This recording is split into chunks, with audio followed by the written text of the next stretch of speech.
One of the central dynamics to intimacy is conflict. It is not a matter of will there be conflict, it is a matter of when there will be conflict.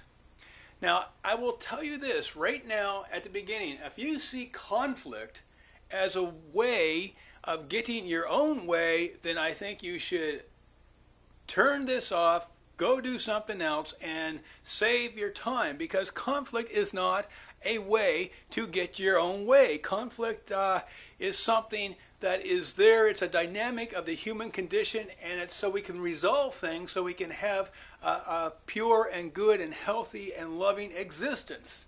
It's not about you, not necessarily anyway. 5 dynamics to conflict. Firstly, you have 2 or more people. Secondly, something has gone wrong. This is pretty elementary stuff. Thirdly, however, there's an agreement. There needs to be some manifestation of conflict resolution. Everybody has to be in agreement, else it really doesn't work. Fourthly, people express the way they feel. No blame, no pointing fingers. This will go to a bad place. People have this thing. It's called buttons. People do not like their buttons pushed, and everybody has a plethora of them. So the moment that you decide to make this about you did this and you did this, the moment you do that, it's really going to go to a bad place. Now, that doesn't necessarily mean you might not get out of that bad place, but there's a very good possibility, even if you do, you're doing a whole lot of damage. We do not want damage. Conflict is not about perpetuating damage. It is about resolving damage. So we have 2 or more people. Something has gone wrong. There's an agreement here that resolution is needed. Fourthly, people express the way they feel with no blame. And finally, a resolution is made. Fact of the matter is, avoiding conflict can lead to greater conflict. We do not want greater conflict. We want to resolve conflict. The above formula, as previously stated, there has to be 4 more ingredients that have to basically infiltrate and saturate that formula while the dynamic is facilitating itself. What are those ingredients? Good question. We need patience. To resolve conflict, we do need patience. Things will not happen immediately. And people who are into immediate gratification, well, this is a very dark thing, and it's basically selfish and usually proud as well. So if you're one of those people who need to have things resolved immediately, then there's a very good chance your conflict is going to get out of control. So we need patience, we need transparency. People have to say what they're really thinking. And a sad thing is most people don't know what they're thinking. Quite often there can be a conflict and one person thinks it's about one thing and one person thinks it's about another thing, but they don't even know who they are. They don't know themselves. Therefore, they don't know what's going on. And how do you resolve a conflict when you don't know what a conflict is about? Now, I've done other talks, other lectures, or whatever you want to call these things. In terms of knowing yourself, I think you should get to know yourself. I'm not going to cover that extensively in this, but if you do not know yourself, there's a very good chance you won't know what the conflict is about, which means you're in trouble. So we need patience, we need transparency, we need humility. A proud person's always right. Now, Scott, my friend over there, and myself in the last little while have been dealing with somebody who's very, very, very proud. How can you resolve a conflict with somebody who's never, ever wrong? He is not God. He is just a person.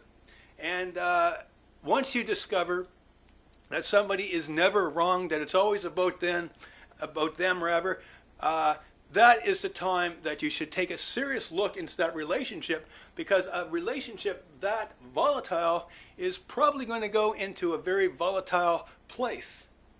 And life's hard enough as it is, and relationships are hard enough as they are. There is no need to go into a relationship knowing that somebody is volatile and explosive, and when a conflict appears and it manifests itself, he will not be wrong or she will not be wrong, and it's going to be obliterated, the relationship. This is not good.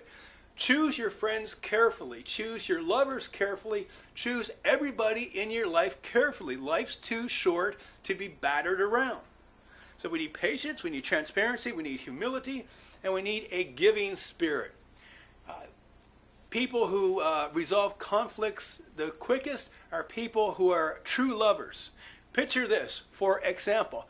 I am in a relationship to love, to give. The other person's in a relationship to love and give. Yes, there will be conflict, there's going to be disagreement, but you see how much easier, how much more efficaciously this will be resolved as opposed to two people who are in a relationship to just get what they want. Now, that's not to say that relationship won't work, because we all know people are involved in relationships for various reasons. Maybe the relationship is an addiction. Maybe they married their mother or their father. Maybe they're just simply codependent. You see, when they say 50% of marriages end in divorce, this is not true. It is far, far more than that. Consider this. It is a lot easier to get out of a healthy relationship than a bad relationship. So when you say a couple remains together, what does that mean? And this is something that has to be considered, because we do not want our lives to be wasted on meaningless relationships. We want healthy, loving relationships. Little conflicts can be big conflicts. Big conflicts can be little conflicts. It really depends on the people involved. Become a loving, healthy, giving, transparent, humble individual. Enter your relationships and see what happens. Yeah, you're going to have conflict. People's personalities go against each other sometimes, but that's okay. That's wonderful. And live love, and conflict will go to a good, healthy place. This is the Love Guru. Have a good day.